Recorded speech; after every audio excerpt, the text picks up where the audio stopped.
viewers, welcome back again to our YouTube channel. So ngayon guys, pinag-uusapan natin sa ating last video natin na kung saan meron pong bagong show po si Maymay Entrata. Ito nga pong Happy Crush na kung saan ay talagang pinag-uusapan ito sa lahat ng social media.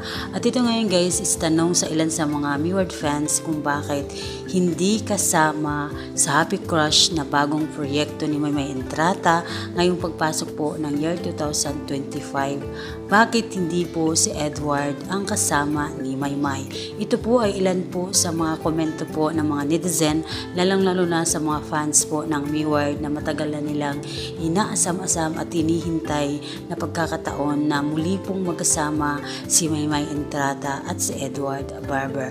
Kung ating pong natatandaan, nung bago po ng pandemic, nung araw po ng pandemic ay meron pong inilabas na bagong teaser ng ABS-CBN noon na kung saan pagbibidahan po ni Maymay Entrata at ni Edward Barber. Yung nga po ay na-cancel dahil nga po isi-shoot po nila yung bago nilang teleserye mula po sa Japan.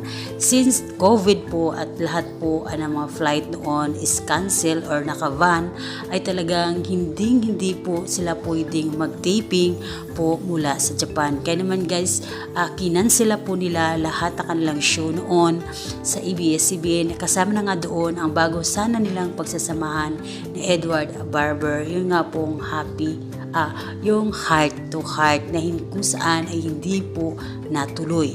So ngayon po, meron pong bagong show ang ating Maymay Entrata at ilan po sa nakakagulat ng ilan sa mga Miward fans, ilan sa mga netizen na kung saan po marami pong tanong bakit hindi si Edward ang kasama ni Maymay.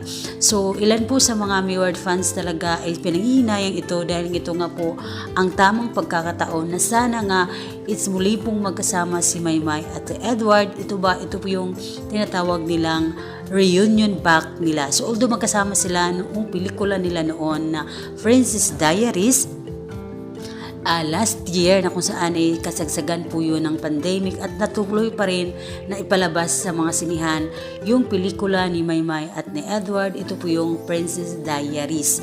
Ito nga po ay Happy Hearts at marami pong nagtatanong, ilan sa mga netizen, ilan sa mga fans, bakit wala doon si Edward. So kung mayroong rason kung bakit hindi kasama ni Maymay Entrata si Edward sa isang proyekto, siguro meron po talagang tamang panahon or tamang timpla para po sa kanilang dalawa na talagang at sisiguraduhin nila pag sila ay muling magkasama sa pelikula man o sa teleserye man, at siguraduhin po yan ng buong production ng ABS-CBN ng Star Cinema na talagang mag-blockbuster po ito. Kaya naman guys, ito po talaga ay pinakahihintay ng mga fans ni Maymay at Edward na muli silang magkasama, pero hindi nga po ito natuloy dahil nga sa panahon po ng pandemic. Ito ngayon po si Maymay, solo po siya ngayon bilang isang artist, bilang isang singer at bilang isang dancer at bilang isang modelo. Pero ngayon guys, nagtataka po talaga ang ilan sa mga fans nila bakit hindi si Edward ang kasama ni Maymay. Siguro may panahon para dyan, pero hintay lang po natin kung kailan po talaga magkaroon sila ng project together at sigurado susuportan po ito ng kanilang mga fans. Again guys, kung po kayong comments tungkol dito sa ating updates na to. Ito po guys, updates lang po, wala pong issue.